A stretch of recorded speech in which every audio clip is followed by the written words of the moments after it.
Christ is risen from the dead, trampling down death by death, and upon those in the tombs bestowing life. Christ is risen from the dead, trampling down death by death, and upon those in the tombs bestowing life. Christ is risen from the dead, trampling down death by death, and upon those in the tombs bestowing life. Welcome, everyone. Welcome, indeed. So I wanted to thank everyone for joining us.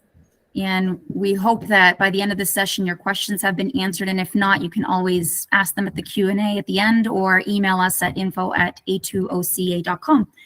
So our academy, Ann Arbor Orthodox Classical Academy, is located in Dexter, Michigan, but we have an online program serving homeschooling families across the country. So we hope, like I said, by the end of this presentation, if you have any questions, that we're able to respond to them.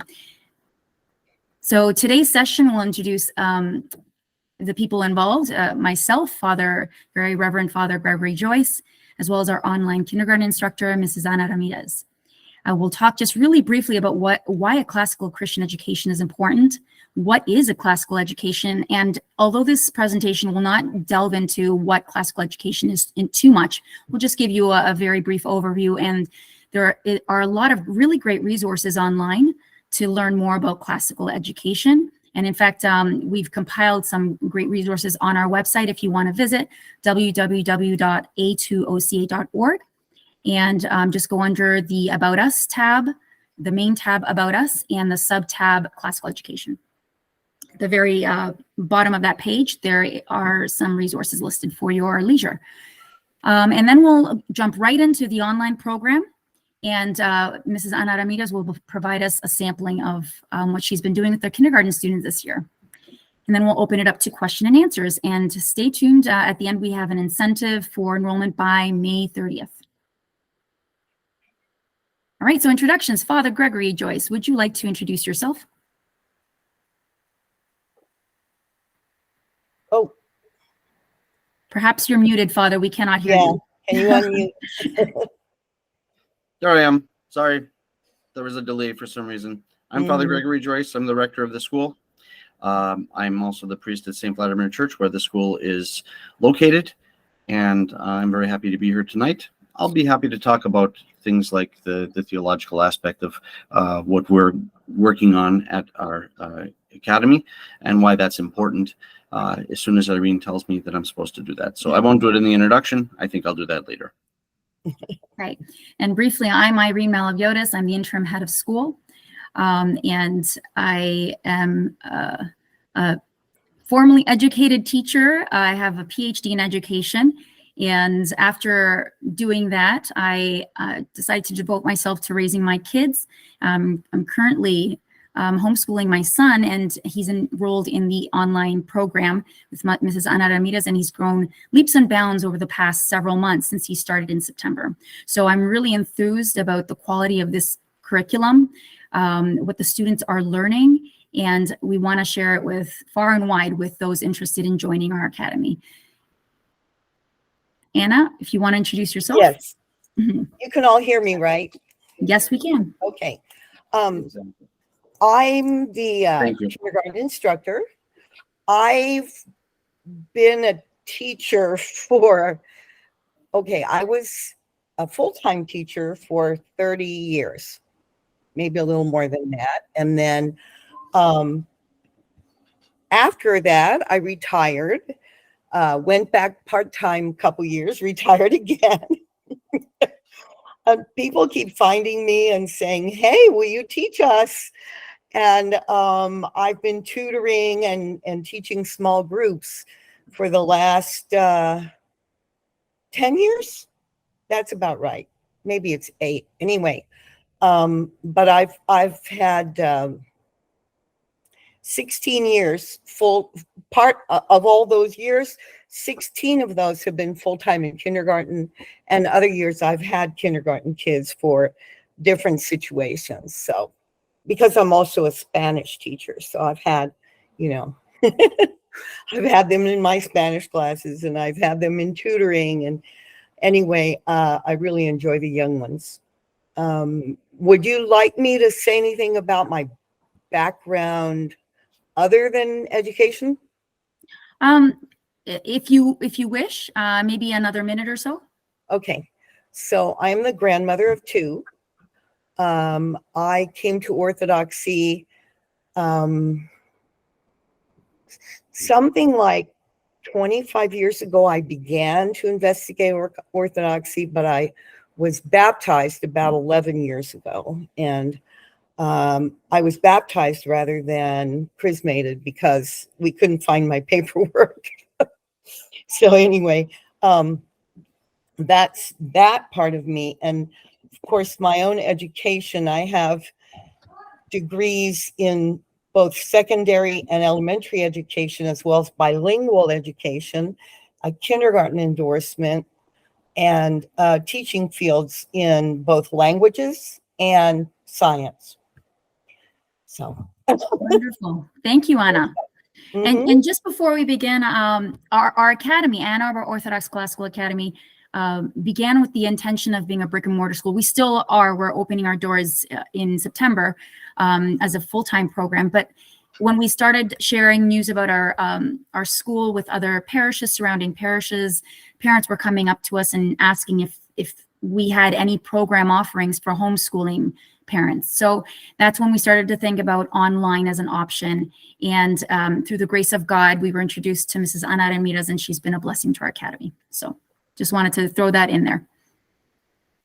So why a classical Christian education? Well, many reasons, but let's just investigate this quote for a bit by St. John Chrysostom. As Orthodox Christians, we always revert to the wisdom of our Holy Fathers. With us, everything else should be secondary compared to our concern with children and their upbringing in the instruction and teaching of the Lord. So he says that of all the things that we should be concerned with, the education of our children is of primary importance, and that's where our focus should be. And why he says this is because if a child is taught in the Orthodox faith, he is or she is, strong in that, spiritual development, then they will not stray very far from the path towards God. And so this is what the purpose of our life is, to achieve theosis and to be united with God in the heavenly kingdom. So why a classical Christian education? I like this quote. And again, I'm not going to delve too much into classical education. There are a lot of resources out there, and if you go on our website, you'll find a selection of really good ones that we like to share. But this quote is revealing. The classical Christian does not ask, "What can I do with this learning?" but "What will this learning do to me?"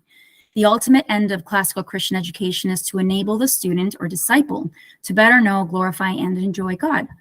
So our enjoyment of God is derived from our ability to see him and see his handiwork, see him everywhere around us.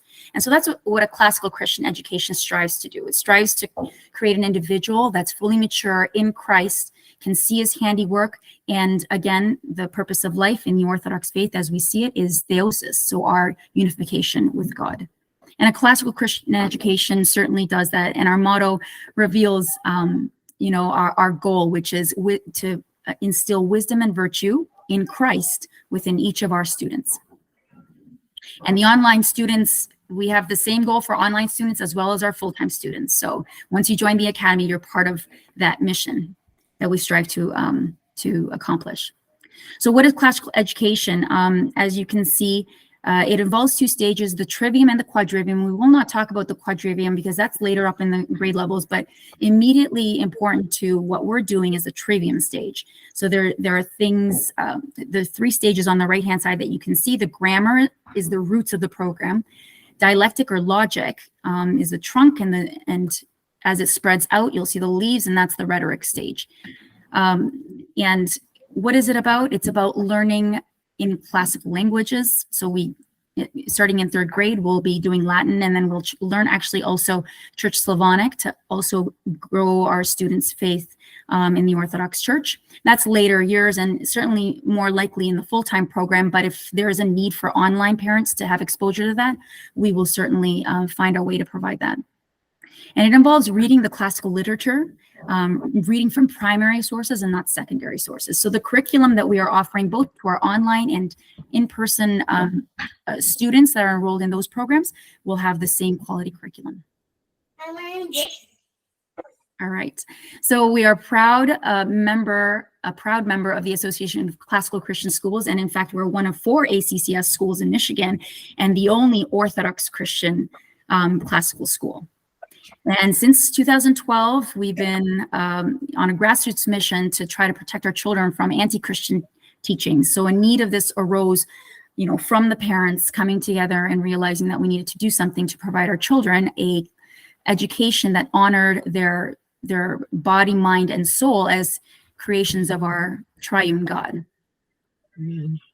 So since September, our kindergarten students have seen a lot of growth. I would say these are the 3 main areas, although I can't quantify every single area, but in terms of cognitive skills, story sequencing and prediction, mathematics skills, adding and subtracting. In fact, they're adding until in kindergarten, they've added until 7, right? So we talk about the terminology we use is like the 1 addition family, the 2 addition family, so up to the 7 addition family.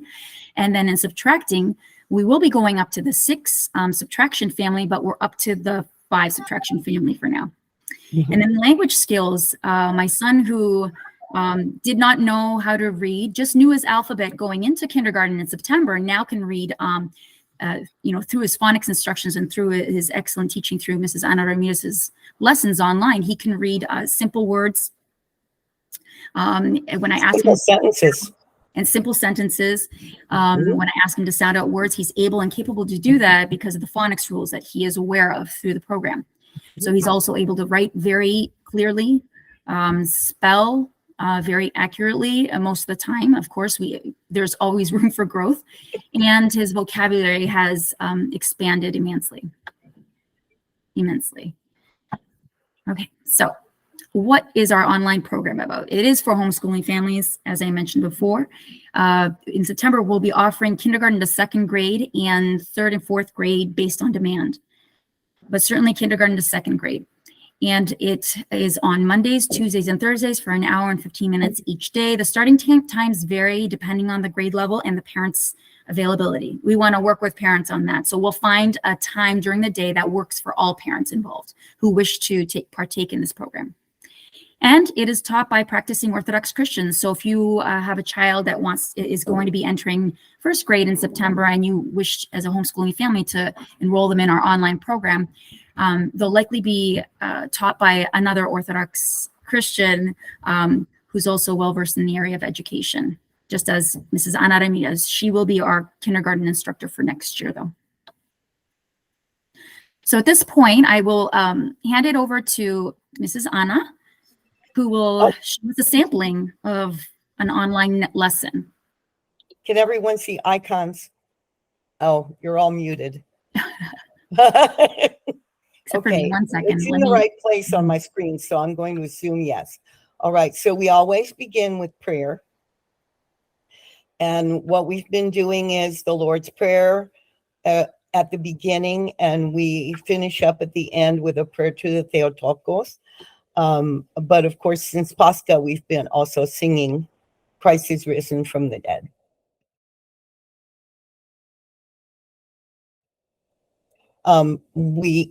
We do our best in Russian and Greek as well. Mrs. Ana is not fluent in those. I can do Spanish. Okay. And then from there we go into, now the lessons I'm going to be showing you for math are from October. Okay. And so the first thing I ask them is, do you remember what season this is? And we learn both names. And what month is this? And then we move on and we ask, what's the weather like? Because we want them to connect the weather with the season. So we talk about that and we write about that. And then we record it in a graph. So we're making a graph every day of the weather. And at the end of the month, we talk about which one was the most, right? And which one was the least. And these are very important concepts they need to know, most and least, or more and less. The thermometer comes in a bit later. once they have enough numbers under their belt, we sing or say the 12 months and the 7 days. And we keep track of where we are on the calendar. And I like to periodically count backwards with them also. Counting backwards is very helpful when you have to start doing subtraction. We learn to skip count. Now, this program, I guess you would say, I'm not talking about our school program, I'm talking about this platform, Google Classroom, that we use, is very useful. You can move things around. The teacher can move things around on it. Now, I can give permission to students to do things, but at this level, I don't. Not in the kindergarten level. It can go sideways really quickly. And so at first we count up to 50, but then as the kids get more and more fluent with it, we just keep adding numbers. At the moment, we are counting by fives up to 160. Then we keep track of how many days of school, which is different, of course, from the calendar. So at this point, we were on our 19th day of school. And we are now, of course, in the hundreds. So we put a big block here to indicate hundreds. And this is how they get used to place value, as well as counting the days.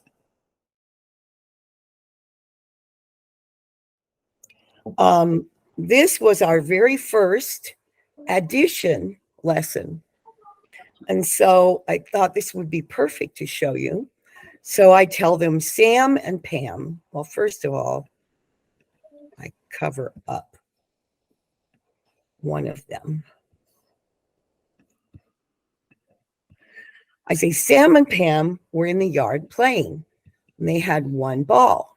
So there are a boy and a girl, 2 children, and one ball.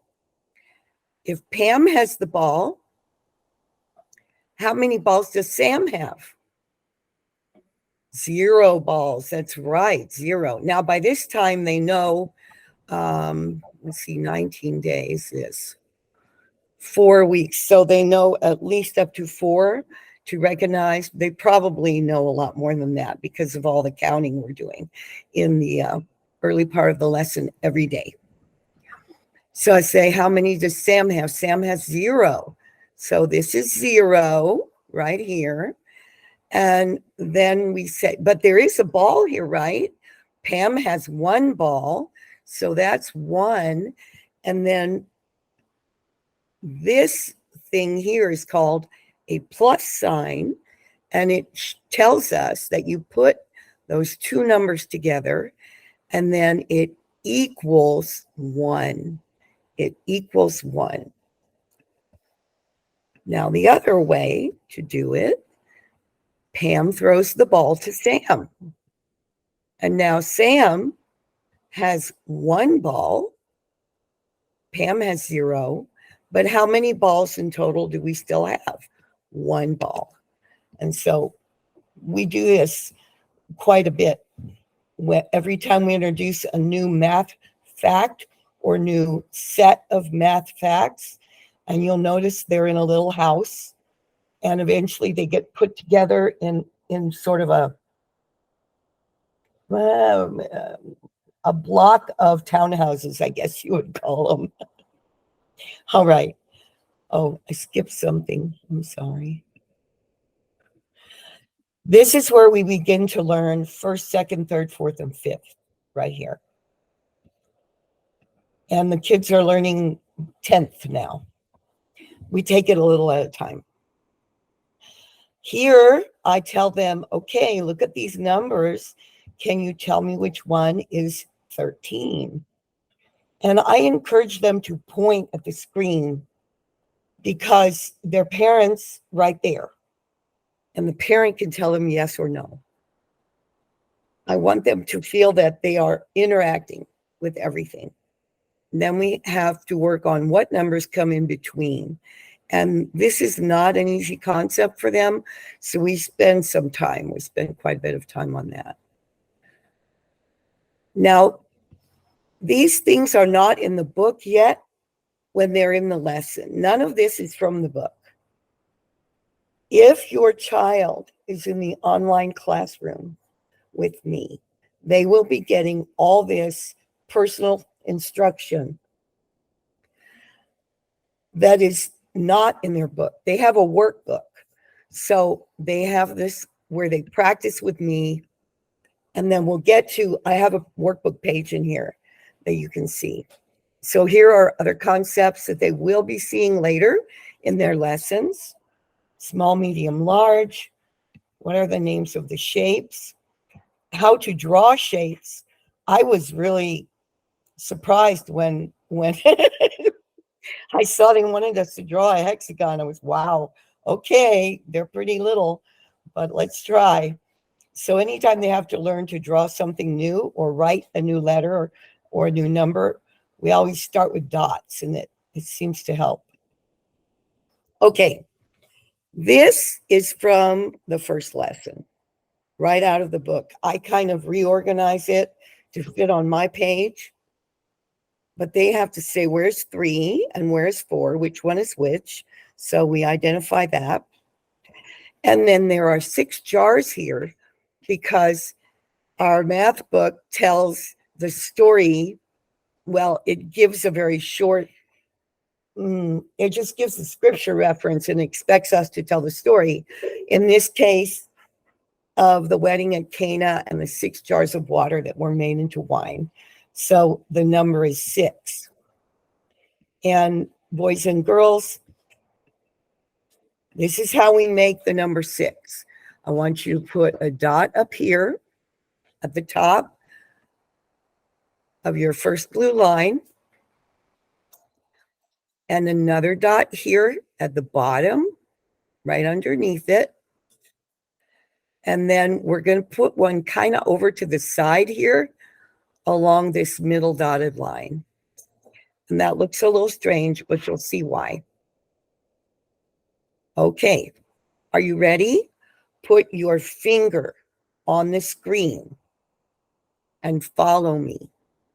We come down through this dot. And when we get down here, we make a circle. We come back up and finish the circle. Now you trace it. Do it again. Start at the top, come back down, come around, come back up in the circle, finish the circle. And when we've done a few here, then we open our book and we start doing them in the book. Here we have more and less. So which is more? Later on, they just give them numerals. They don't give them pictures, but they begin with pictures, which is very helpful. And the arithmetic book uses these standard pictures for showing numbers. And so there will be a lot of this practice. So all they do when they see this, they count 1, 2, and they write 2, like that. Okay. Recently, we've been learning to subtract from the number 5. And let me make this bigger. Here's a picture of David and Goliath. So I told them the story, and I explained to them how David only went down there and met him because he was saying terrible things about God. So he wasn't having any of that. And so he went out to meet him.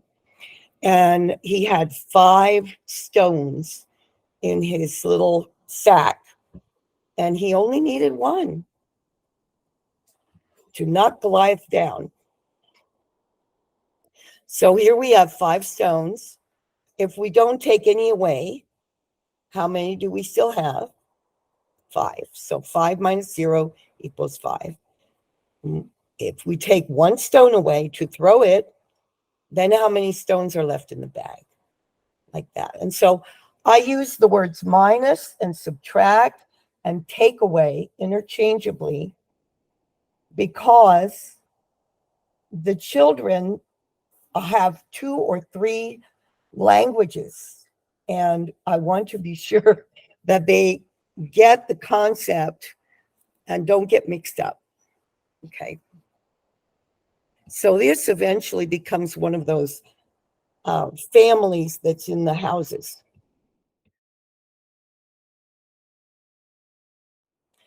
All right. We don't have songs in our curriculum, but we have them in my curriculum. So there are a lot of things I share with the children to enrich the curriculum. This is one of them. Every time we have a new color, I find a song and we sing the song. And this one goes, there is a color we all know. Can you guess what it is? B-R-O-W-N, B-R-O-W-N, B-R-O-W-N. That's how we spell brown. So anyway, that's that. We do our alphabet, not the standard way. So I do not allow them to sing through the alphabet, A, B, C, D. No. They've got to associate the letter with the picture, with the sound of the letter. So we go A, apple. B, bird. And that's the way we go through the alphabet.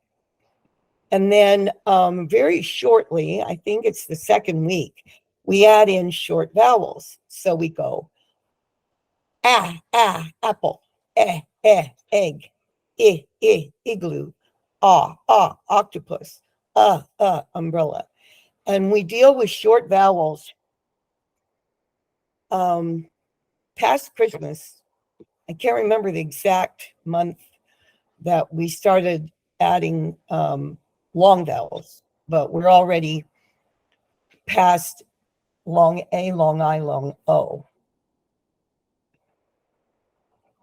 All right, so here's, oh, I am so sorry. I meant to put some pictures here for like apple and stuff. There should be there, and I changed the letters, so it's not there. So the idea is, boys and girls, do you hear at the beginning of cross? No. Do you hear at the beginning of cat? No, but I hear Yes, there's in the middle of cat. And that's okay, because we're already starting to put words together. In our second week, we make am, because they've had M the first week and they get the second week, am. So cat has in it. What about camel? Does it start with No, but it has in it, right? Okay. So we are going to learn how to write the letter A that says So we put dots. We're putting dots at the top, and then we're putting, if you come down straight, you put 2 dots either side of that. So kind of like a triangle. And then we're going to come down like this. Oh, I'm sorry. Even the teacher messes up. Okay. Come down like this. I see that my internet is doing something weird. And we come down like that. And then here on this middle line, we put a line across. And that's the uppercase A that sits and we'll do a few of those. And then I'll have them mark here. And this is where we begin. And we make a circle. We come up and we come down. And if that's too hard for them, we'll make a circle and stop and then make the stick. So, and I go through it very slowly with them, and I have them follow along. I said, put your finger on the screen and follow along with me. It has worked very well. This is from our First Start Reading book, which is the core of our phonics. And this is where we start putting letters together. Now, this is from a different week because you can see the F and the R and And then TH is something they haven't studied formally yet, but we're going to put all these together with an. Say an. We have an. So you can see that our reading it's totally phonics based. And we break everything down and then put it back together. So what is the boy doing? Yes, he's running. Okay, so we're going to write ran because he ran. So here's an, and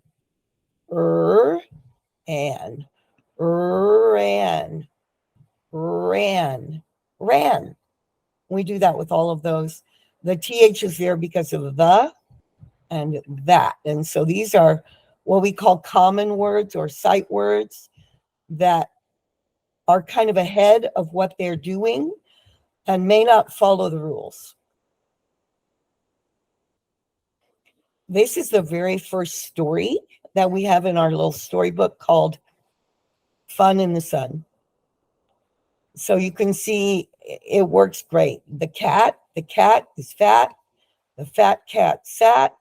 The fat cat ran. They could read that because of what we've been doing, putting things together. Here is where we learned shortly about that time. We also learned to use the apostrophe S. They have already learned S. So we learn what this is for. And we learned that this is for two things. It's for making plurals, more than one. And it's for making something that belongs to someone, a possessive. So this is Zach, and this is his can. Zach's can. These characters are from a story we read. And down here we have the Tin Man's bat. And again, apostrophe S. So I love how I have this marker and I can show things by putting the marker on them, or I can circle things just to show what's going on, and the kids can follow everything. So this is from a different lesson also, I think. So we've got a game, and these games are not in the book either. I like to do this kind of stuff because the interest and the excitement of the game and the colors help imprint everything on the children's memories better. So I ask them, what's the first letter you hear in these words? Here's pencil. Say pencil. What do you think that is? Is that the letter C that says k, k, or is that the letter P that says p, p? Pencil. Okay, and see, I get to move it. That's what I love about this platform. I move it and they go, yes, all right, we're starting our game. We're putting things where they go. What about cat? What does that start with? Does that start with k, k, or cat? Yes, it starts this. Okay, it starts with C, with k, and we go on until we finish that. And here is some more of this. And they use this in our book, this the little smiles, I guess you would call them, to show them that you have to bring it in. This is at. So they deal with one ending at a time, which is excellent. Kids get, they need repetition and they need structure, and this helps. So we have at, and if we put on the front, we get at, rat. Zach the rat. And we have F, at, fat. We continue like that. And I'll tell you, after we've done these kind of things a few weeks, the kids get ahead of me. They go, oh, I see one. Sat or mad, whatever. They see them ahead of me. Now, here are some examples of our workbook pages. This is one that I call a super page from a website I'm a member of, and I share these with the families.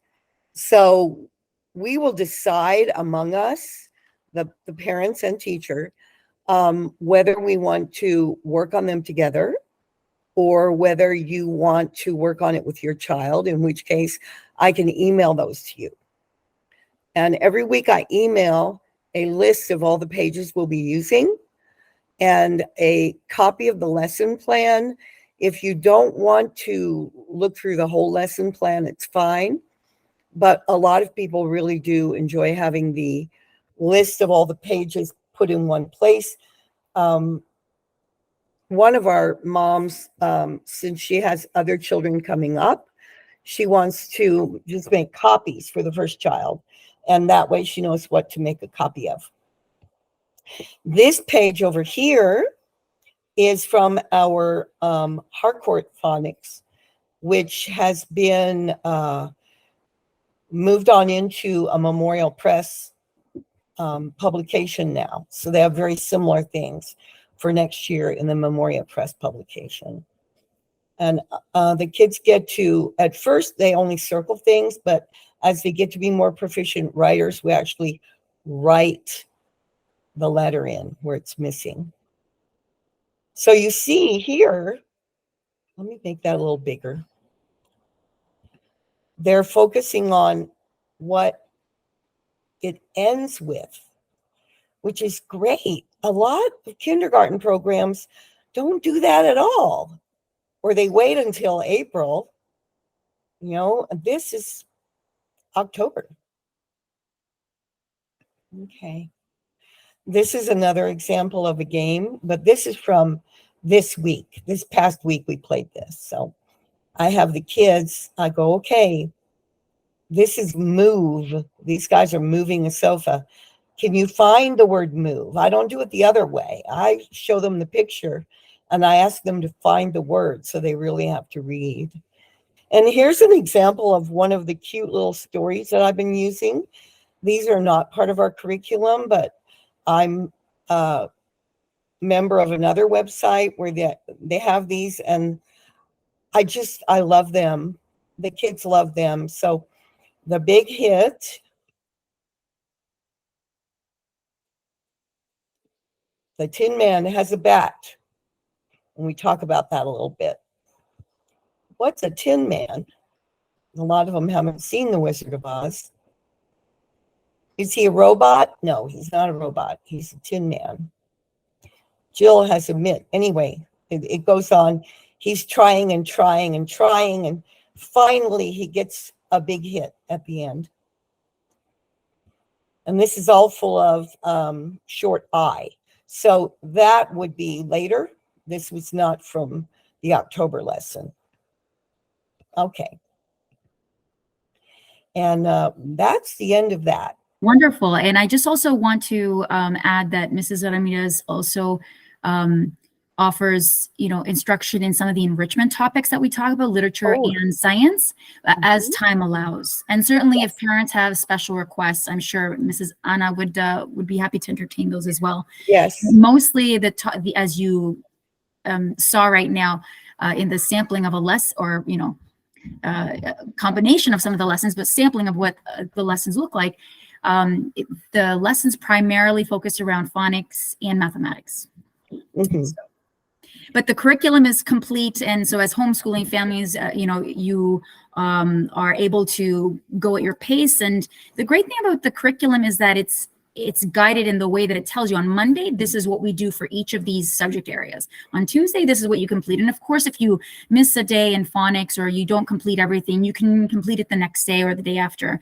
You go as the curriculum guide tells you, but as fast as you are able to. So. All right, so I just wanted to go back to my screen for a moment. So allow me one moment to get that up and running. All right, share. Okay. All right. So just back to the presentation, I want to go back again, revisit the quote by St. John Chrysostom. With us, everything else should be secondary compared to our concern with children and their upbringing in the instruction and teaching of the Lord. And so it's not just any type of education, he's saying. It needs to be a proper education. And what does a proper education look like? Obviously, it needs to be Christ-centered. I mean, that's an obvious thing. I'm sure St. John Chrysostom would say that if he was still alive today. But also the type of education that frees their mind in such a way that they can think for themselves, not follow what other people are telling them to do, but think logically, look at the information and be able to assess the situation and to make a decision and upon the information that's provided, but also not only that, but to be able to eloquently communicate that, whether it's through writing or through speaking. So that's what a classical education affords our children. And I wanted to ask Father Gregory if he can interject for a moment and tell us what else is it about an Orthodox or Christ-centered education that's really important for our children? Why should the parents, including ourselves, we're all parents, why should we be interested in this type of education for our children? I think now more than ever, it's really important that we build a very strong foundation in the hearts of our children of their faith, because in every generation I think there are struggles. So I don't want to say, oh, this is the most difficult time ever. It's clearly not true. It's clearly not true, but it is a difficult time. There's a lot of confusion around human anthropology, right? What is a human? What's a man? What's a woman? There's a lot of questions around morality. And of course, there's always questions about theology. And we will give your children a super strong foundation of Christian faith and Christian love so that they're able to become the next generation of leaders for the church, so that they can grow to their full human potential, so they can engage society and be mature followers of Jesus Christ.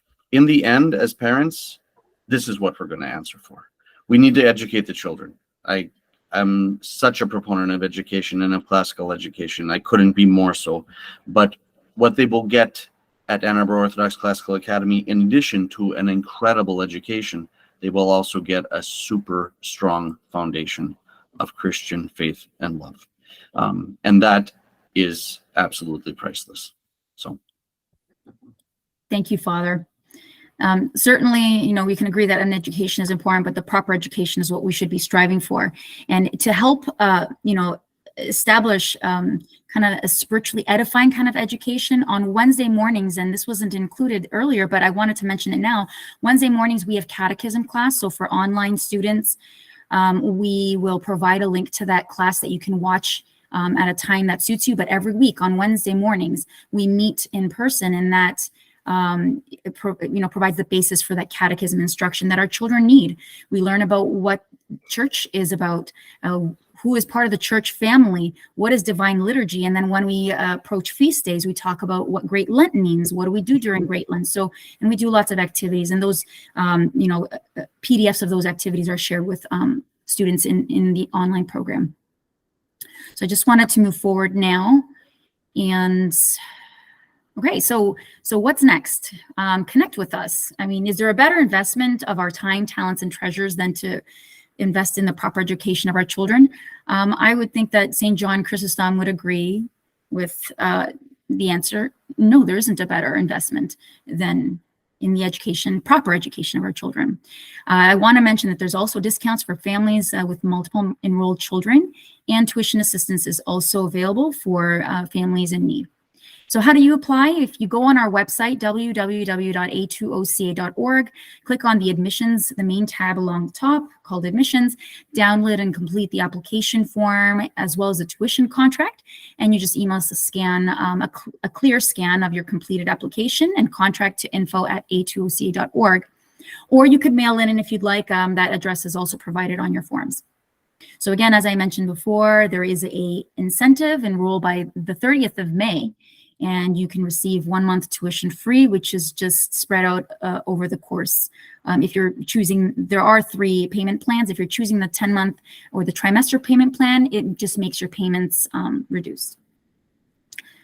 So, and actually, I will plug in at this point that in addition to our online, I mentioned we're opening up our school in September and welcoming kindergarten to second grade students then as well. But we also have a microschooling program for homeschooling families that wish to come in 2 days a week to be part of those classes 2 days a week, but then do the rest at home. And we also have blended learning, which is a combination of our 2 day a week microschooling in person and 3 days a week of online. So and I just wanted to throw that out there. And if you're interested in learning more in any one of these programs, certainly also including our online program, just visit our website. And if you go under About Us, the Education Programs tab, sub-tab there will give you all the information you need.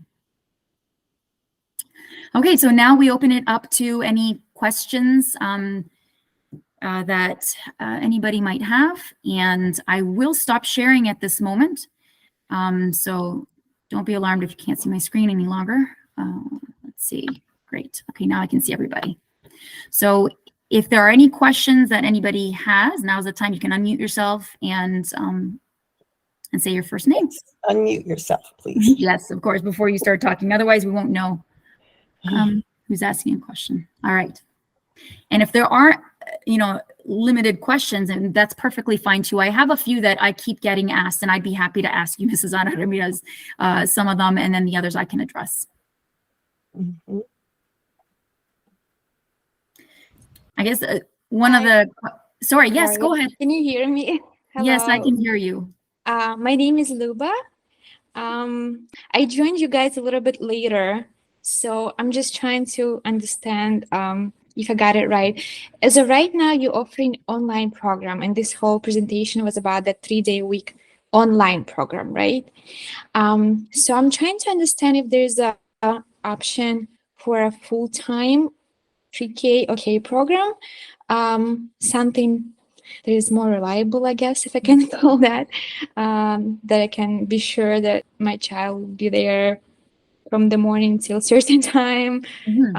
Well, thank you for asking that. Yes, there is full-time starting in September using the exact same curriculum. So whether you're enrolling your child in online or full-time, hello there, or the blended learning or the microschooling only, which is again 2 days a week, it doesn't matter what program you're enrolling your child in, they're going to get the same, as far as you're able to do the homeschooling part, but the same quality curriculum. And so, yes, there is full-time in September at the Academy, which is on the grounds of St. Vladimir Orthodox Church in Dexter, Michigan. What is considered full-time? Are there approximate hours or do they vary? Yeah, 8:30 to 3:30. 8:30 a.m. to 3:30 p.m. And there are, depending on parent interest, there will likely be after-school programs. If the parent can't be there right at 3:30 to pick up their children. Okay. Thank you for answering. You're welcome. And if you have any other questions after the information session, please email them to us and we'd be happy to address them. Sounds good. Thanks. Hi, I'm Sam, and I had a question around the workload outside of those 3 1.5-hour sessions. What kind of workload does that entail? Is it an hour outside of that of the other 2 days, or what? Right. So on the days that we meet online, Monday, Tuesdays, and Thursdays, depending on the child's ability to kind of focus, because I've got a son that's kind of all over the place. So some days are really good, and I just need 2 hours to get through the rest of the curriculum aside from the hour and 15 minutes with Mrs. Ramirez. Right. Some days it takes 3 to 4 hours. It just depends on if it's an off day for him or not. And I just kind of go with the flow, just depending on how he's feeling that day. I do give him lots, and that's the beauty of homeschooling. I give him lots of breaks. He wants to go jump around, I let him jump around. Then I say, in 5 minutes, you got to be back. So, it just really depends on, how your child is experiencing the program. But it could be as little as 2 hours to complete everything that a child in a regular public school, 8 to 4 or whatever, the hours are, completes in a day. Because you're focused on your one child or, whoever you have that you're homeschooling, and the lessons are the same, but you are able to focus on the areas much more succinctly and address immediately anything that they need to look at and consider and redo, which I highly recommend. And once you join our academy, we give you hints on how to homeschool well. One of the things is, as soon as you see a mistake, you ask them to see if they can identify it, and if they can't, then you show them where it is, and then you model what the, say for instance, if it's writing, you model how to do it properly. And certainly in the beginning stages, when they're just learning to write, the proper way of modeling is to actually hand over hand. Take your hand over theirs and show them, because with muscle memory, they're going to eventually know how to write it themselves. You just have to do that for the first few times when you're learning each letter. And then they become very proficient. You'd be very surprised. But the beauty about the classical curriculum is, and even though many would agree, it's actually quite advanced. What we're learning now, is some of first grade things. Yes, definitely. Right, but I want to emphasize, I want to be clear that even though it's advanced, there is ample opportunity for repetition, because that's actually one of the things that a classical education does well. It provides students opportunity to revisit and rethink and be exposed to the same concept over and over and over again, because it's not about just showing it once and then hoping that it's committed to memory. In classical education, no, because it won't be. It won't be, right. Or repetition is the mother of memory. And it's all about repeating information, and then it gets stored into their long-term memory, and then they can pull up that information whenever it's needed for another subject or another topic that they talk about. And the beauty about this curriculum, it's also very interconnected. So I wanted to mention that because I think our life is interconnected, and I don't think we live in silos of information. We realize that information is connected. We make connections in real life a lot quicker. So I hope I answered your question, but if I didn't, please let me know. Oh, and I should probably mention, on the 2 days that we don't meet, obviously on Wednesday mornings, we have the catechism class, which will provide a link to parents of online students to access and be able to view that as well. But on those days, anywhere between 3 and 5 hours of instruction. Again, it could be as quick as 3 if your child is fairly focused, has a few breaks. It's not like 3 hours. I don't think any child can sit 3 hours without a break, but about 3 hours to do the work. It's a lot of writing, reading books, coloring. I mean, very developmentally appropriate activities, I would say. So. Yep. Nothing is ever introduced new on a Friday, so. Oh, that's right. That's all. That's the culminating day, and everything should be understood by then. But yes, I think I heard another yes, person. Lita. Yes. Hello. My name is Leta, and I have Rose, who is my grandchild, and I would like to she's a preschool. She's not kindergarten yet, but right here we see Ksusha, that she's about the same age, and we have so it's not exactly preschool like daycare, but they're more advanced, so they can be pre-K probably in this case. So how does that kindergarten kind of transfers? Is that like a little bit easier stuff for them to kind of get into kindergarten later, right? We don't want to teach them what in kindergarten, right? So if we have preschool and pre-K, is that going to be together taught? And is Okay, so that's for our online program, the earliest we begin is kindergarten. So I think what you're referring to is the microschooling or the full-time. Yep. So I'm full-time. That's okay. Well, see, the reason why we don't offer a preschool and pre-K online, and by the way, pre-K, the curriculum refers to as junior kindergarten. So junior kindergarten, then they get into kindergarten. But in any case, it's very hard for the really young ones to really be engaged any extended time online. Yes.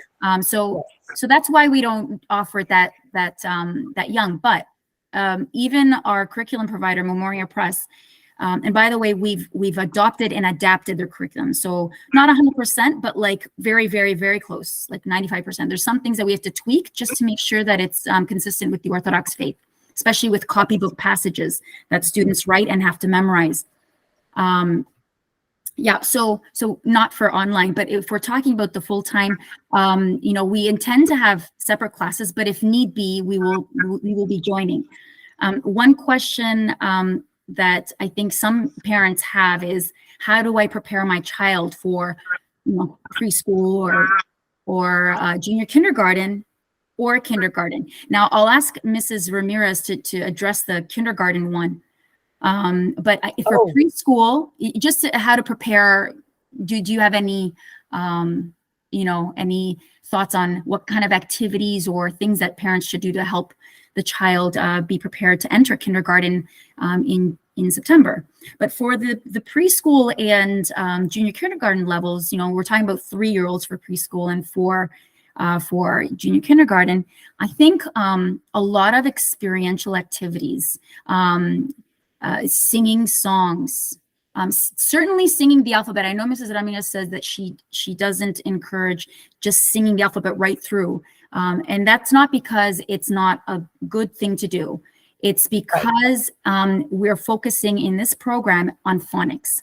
And so because it's very easy to disconnect singing the alphabet and what the letters actually are, which they each stand for a sound. So we want to, in the preschool level, it's okay to sing the alphabet, and the junior kindergarten level. In fact, we recommend that so that they're prepared to go into kindergarten. At least they have to know, their alphabets, understand the numbers. But there is actually, if anyone is interested, and I'd be happy to share this, there is a kindergarten readiness document to see if your child is ready for kindergarten for this curriculum. And beginning in September, or at least when I was looking into the program for my son before September, a little bit before, I looked through it and I said, okay, so he knows a lot of these. He just doesn't know this very well. So we focused on it for 2-3 weeks, and then he was fine. So when you look at it, I mean, as a parent, don't be discouraged and say, oh my goodness, my child's not there yet. Just pick one of the things that they haven't reached yet, that level that they ask the child to be at, to be ready for kindergarten instruction in this curriculum, and just focus on that through games, through activities, through repetition. Again, as I said, repetition is the mother of memory. So it's a very very strong program that wants to instill in children a high level of standard, but it does so in a achievable way. So I just wanted to reassure parents with that. I don't know if I answered your question very well, but Mrs. Ramirez can speak to the activities or things that parents can do to. Yeah, I wanted to contribute. Something I've noticed that kindergarten children really, really need help at home with, that would work well to do before they even come to kindergarten, because I have taught pre-K also, is to, when you speak to them, be sure and talk about things that happen first and next and last. Talk about what is before and talk about what is after. What is that other one? Oh, what is more and what is less? Like when food is served, here's some potatoes on your plate. Now, are there more potatoes in the bowl, or are there more potatoes on your plate? And that sort of thing that does not require numbers, but it requires a concept of the words. And those sort of things will really, really help. Okay, thank you so much. That's great. Any other questions that we can address? Yeah, I had a question around, so if a child transfers in at like first grade or even second grade, but they started in like a classical setting, but maybe a non-Orthodox classical setting. Our context is we've got an option in our area that's like in person, and we kind of prioritize the in person over the online. But would it be like that's totally not going to work? They need to really get in on the ground floor with kindergarten, make sure it's up to standard and kind of the pacing and everything. It seemed like comparing the two, like maybe this one is a little more advanced than the one that we were thinking about. So, but You said, right, I'm going to try to address that. So you said that the curriculum that your child is currently involved in is a classical, but not Orthodox. that's correct. That's the one we're looking into. She would be going into kindergarten. So She would be going into kindergarten. Okay, so you're just talking about just generally for a student who, is involved in classical but not Orthodox. Yeah, the Orthodox element enriches the kind of catechism part of our schooling, because school is great, to develop wisdom in things. But in order to develop virtue in Christ, we have to also incorporate the Christian Orthodox ethos and thinking. So that's not going to be an issue for those that are transferring from classical education to this classical education, but with the Orthodox element, where some parents might find it, questionable in terms of, transferring their child that's in first and second grade from the public school system into this. It's definitely possible. It has been done time and time again, but it might involve just a little bit of catch-up work. And I would say that it is very much worth the while of the parent to do that catch-up work. I think that, any online instructor from our academy would be happy to support the parent to try to achieve that catch-up work, provide extra worksheets or whatever. But it's completely doable. It just requires that little bit extra time. And they're so young at that age, believe me, and with the repetition in this program, it is achievable to catch up to what the standard is for first grade or second grade for students that have had previous learning experiences in public school or other schools that don't do classical. Also, for the math, we have a whole 3-week bridge math that we are going to be starting the year with, I believe. And it is very similar to the last 3 weeks of the kindergarten program. So or maybe it would be better to say it's very similar to the last couple of months of the kindergarten program, because it picks things, and makes sure that they have a good understanding of the subtraction, the addition, the geometry, the clocks, the money, all of that. Yeah, so the bridge fractions that we haven't got to yet. So the bridge lessons that Mrs. Ramirez is talking about for math is for first grade. And certainly in second grade, the same thing happens at the beginning of the year. So you're not, the child isn't just thrown into the new concepts right away. They're reminded of them. They work with them for, a considerable amount of time before they jump into new concepts for the grade level. Because it's all about building on that knowledge to develop concepts. But yeah, a comment by Father Gregory says here, it will be no problem to transfer into one second, let me read it. It will be no problem to transfer into A2OCA if your child starts in another classical academy, and we'll make it work. Yeah, Father Gregory is so passionate about this academy and the education of the proper education of our children, that he wants every family that wants to be a part of it to be involved, and he'll support it 110%. So if that means, meeting with you, talking with you personally, and I know for our instructors, the same thing with Mrs. Ramirez. She's been phenomenal with our online students so far, always providing guidance to the parents, like, this is how I would do this right now, or here are some extra worksheets that they can work on. And then it's up to the parent. The ball is in their court, at that point, but the guidance and the coaching is there.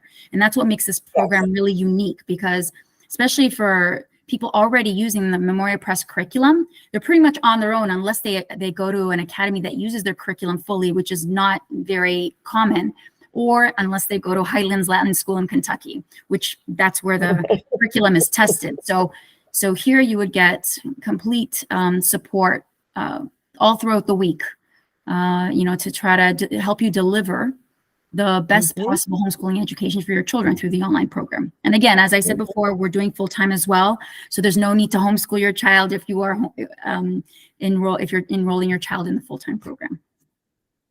Can I ask Sam as well question?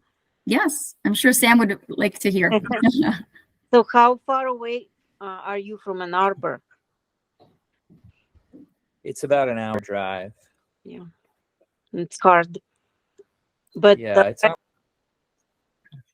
I think it's, one thing is classical education. It's a great thing. But if you are faithful, just having 2 kids going through public school, I wish I had something that they can actually naturally, integrate it into faith, So if there is any possibility, I would choose Orthodox classical over just classical education. I don't know if that might help you too, because I think that was one of your questions that, kind of which one would be better. Yeah.